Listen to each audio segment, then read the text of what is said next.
Hello, my friends. Привет, moi druzy. It's day 329 in this terrible war in Ukraine. Okay, today we're going to talk about Kissinger 2.0. That's the big story. But we're also going to talk about Russian grain comments from yesterday. We'll talk about Russia building its military for the long haul. We'll talk about Kissinger changing his tune as the big story. We'll talk about the UK sending tanks. The commander of the UK's armed forces was saying it's weakening them, but the foreign secretary is saying we're going to stand by Ukraine anyway. And pictures of Soledar, you want to see those. And then finally, we'll conclude with some fun with Russian state media. So yesterday I showed you this about the Russians claiming that they had a bumper crop. They had 26 point something percent Russia greater. reaps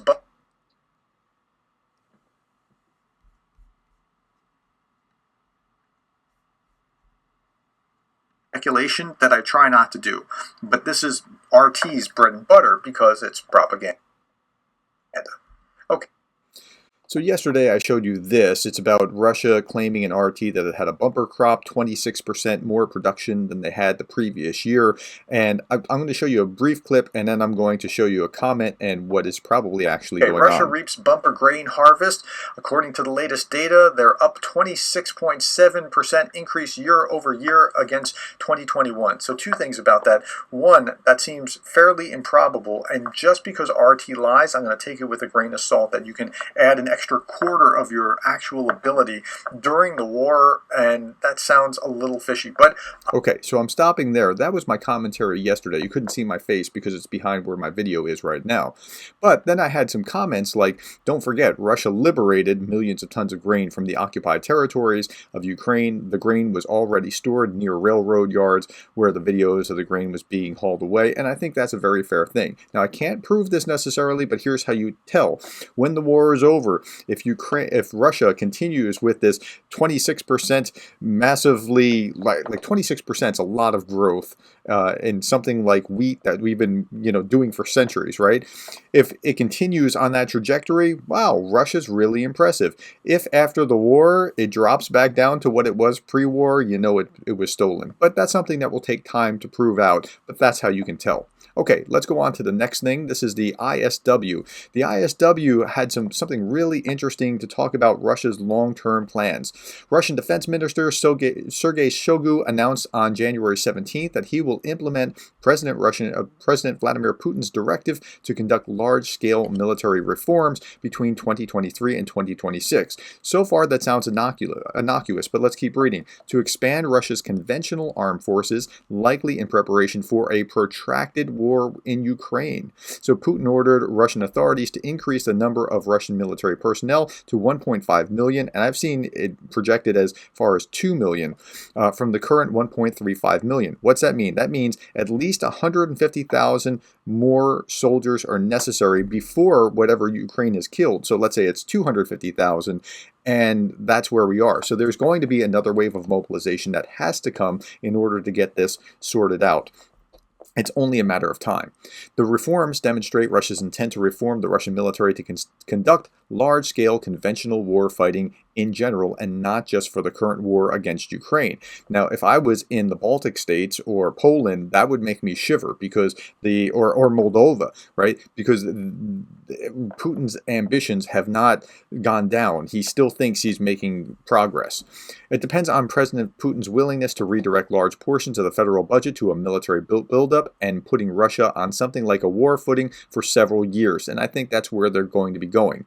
Putin may announce a second mobilization wave to expand his army in the coming days, possibly as early as January 18th. That is today. I haven't heard the speech yet, but he's going to be speaking in St. Petersburg, delivering a speech on January 18th in commemoration of the 80th anniversary of Soviet forces breaking the Nazi siege of Leningrad. So that's where we are. He's not going away. He's not quitting. He's not going, you know what, this was a bad mistake. He's not thinking that at all. I wish he was, but he's not.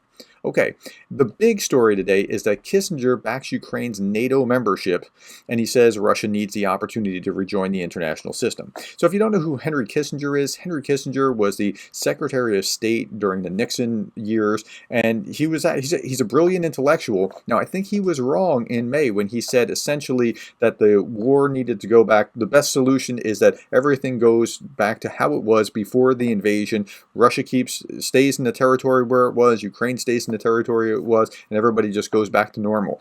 That wasn't going to fly, especially if you're Ukraine thinking, wait a minute, they just did all this and we just go back to normal. That's not going to work.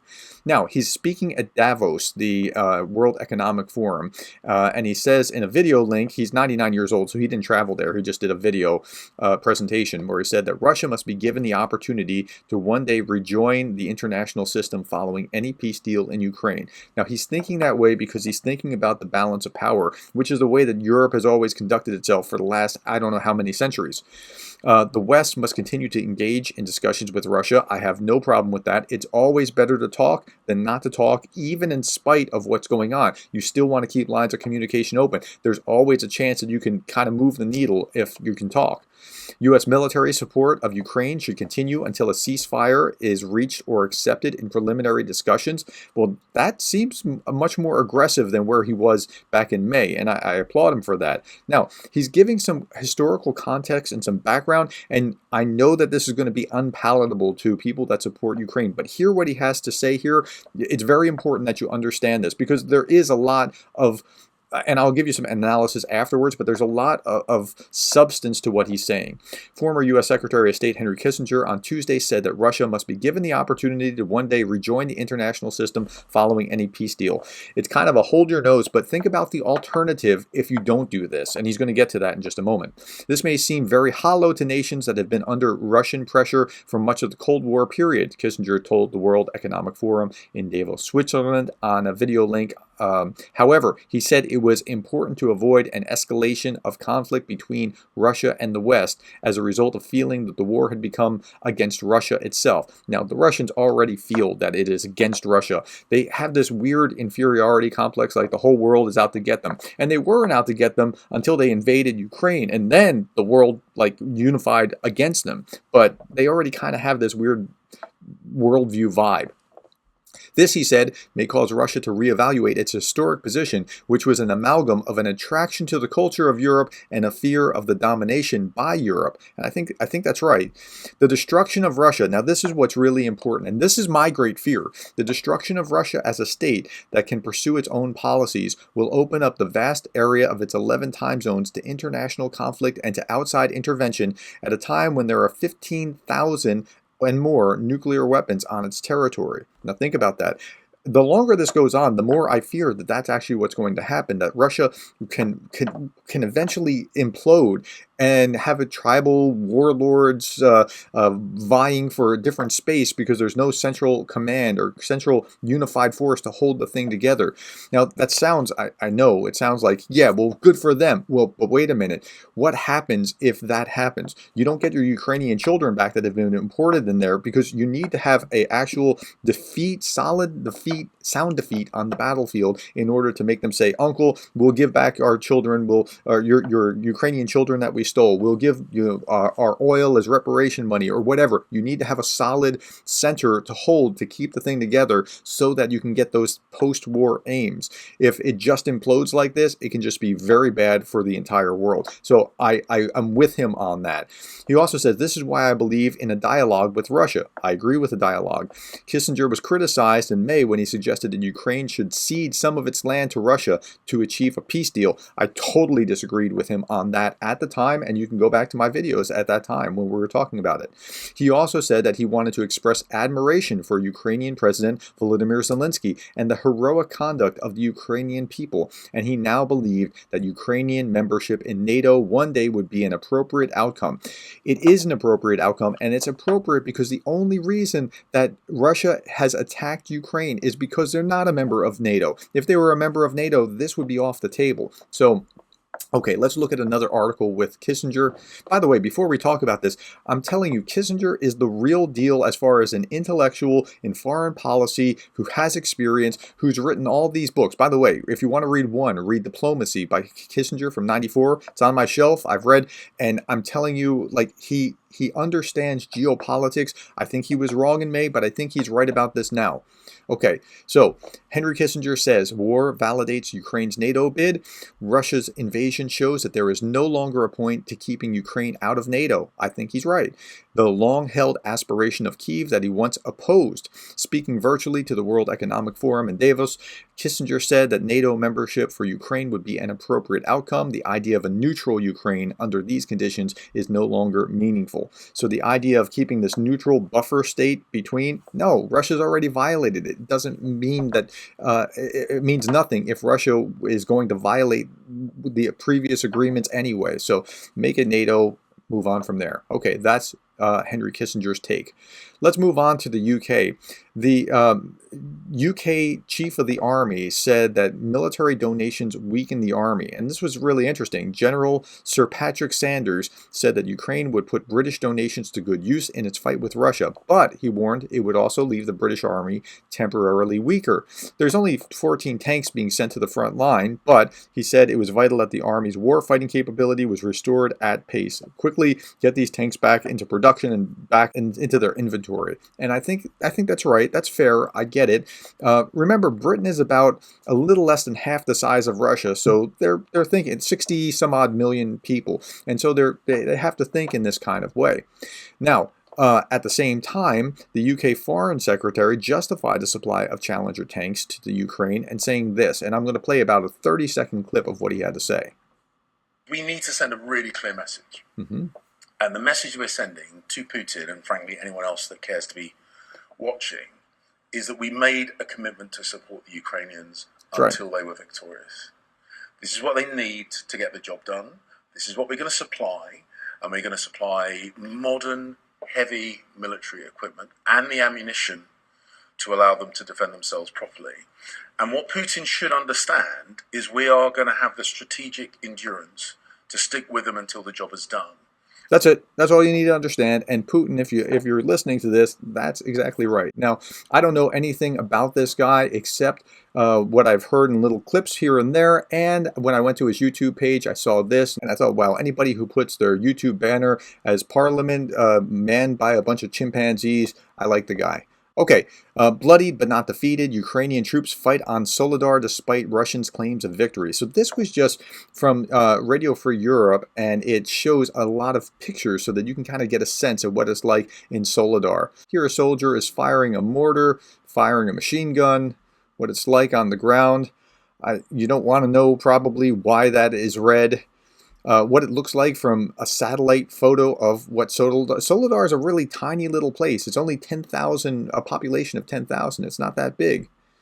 But just so you can get a sense of what this was like, the picture's worth 1,000 words. Now, I want to go back to this picture here because this is really interesting to my mind. It took them months to capture Bakhmut and they didn't, so they moved on to Soledar, and it's a city of only about 10,000 people, and they spent 15,000 soldiers killed or wounded, probably more than that, in capturing it, and they're making this great big celebration. I don't get it. Okay, let's turn our attention to fun with Russian state media. Now, this isn't Russian state media. This is the Kharkiv Human Rights Protection Group, but this headline captured my attention. Ukrainians must suffer. A Kremlin propagandist gloats over Russia's murderous missile attack in Dnipro. Okay, Russian propagandist has openly spoke of pleasure at Russia's missile attack on an apartment block in Dnipro, and showing a photo of Mariupol after the Russian bombing, has vowed the same carnage and devastation to be wreaked on Kharkiv and other Ukrainian cities. Okay, so let's look at that. That's what he's actually saying here, and you'll see this is a little bit blurry. I'll say the words as we see it. We celebrated with some nice fireworks, proper fireworks as there should be. Does it feel good? I'm not going to hide. It feels good. But it would feel much better to see some bridge over Dnipro blown up to pieces. Even if it was our missile that hit the house, it doesn't change anything for me personally. Look at pictures of Mariupol. This is what it's going to be like to happen to Kharkiv. Yes, it is. It's going to happen to Dnipro. It's going to happen in Kyiv. Like, like that's the kind of thing that they're showing on Russian state TV. Okay, now let's turn our attention to other Russian state media. Here's Pravda. Putin gets ready for a hot war with NATO. Russians need to be prepared. Same old stuff that we keep seeing. Russians should get ready for a hot war with NATO. The defeat of the armed forces of Ukraine near Soledar came as a defeat for NATO. It became obvious that even the tactics of positional warfare, Russian armed forces win. Yeah, well, you won by sacrificing 15,000 of your troops to gain a town of 10,000. So maybe that's not the best plan. Okay, next, Putin. The point of the special military operation is to stop the war in Donbass. Okay, it's a little bit of a change from what he has been saying, but nonetheless, everything that Russia's been doing lately, including the special military operation, is an attempt to end the war on the territory of the Donbass republics. And then he said a little bit further, I repeat, and this is Russian propaganda 101, we had no choice but to do what we are doing now, Putin stressed, like the West forced us into it. Another one, Russia's Black Sea Fleet warships disappeared to launch a large-scale offensive. The Russian army, in all likelihood, is preparing to conduct maneuvers as part of the special operation. The fact that all warships armed with caliber missiles have gone out to sea can mean only two things. One, it's preparation for a very powerful attack on Ukraine. Secondly, given that the Chief of Staff is in command of this operation of the Black Sea Fleet, which is subordinate to him, it could be involved in the attack. It all comes down to one thing, the beginning of the strongest offensive in Ukraine. Okay, well, what I showed you the other day was that these ships got out of Dodge real quick and not in the kind of formation that it should have been. And it's arguable that what they've probably done is more of this, that they've gotten out into the sea. By the way, if you haven't seen this video, you need to see it. Crimea and the naval war, like they put at some points, they put their ships out in the middle of the Black Sea so that it was out of range of Ukrainians who were able to target them. The Ukrainians have sunk a number of Russia's ships so far, and Russia has sunk nothing on the other side. And so at any rate, you ought to watch this. I'll put this at the very end and I'll link it below, but you ought to watch it. But I think what's actually happening here is that they got some kind of information that maybe there was going to be a drone attack or something and they got out of Dodge. I could be wrong. If I am wrong, that's fine. I mean, if we see a massive barrage from the sea, then we'll know that I am wrong, and I'll say so much. So if you got some value out of this, please like, subscribe, ring the bell. Please come back tomorrow. I'll be back again tomorrow. If you want to support my channel, you can buy me a coffee. And I want to end, as I always do, with this. Dakuyu shoyu valovizyet za Ukrainiu. I'm still slaughtering it, but I'm trying. Thank you for supporting Ukraine.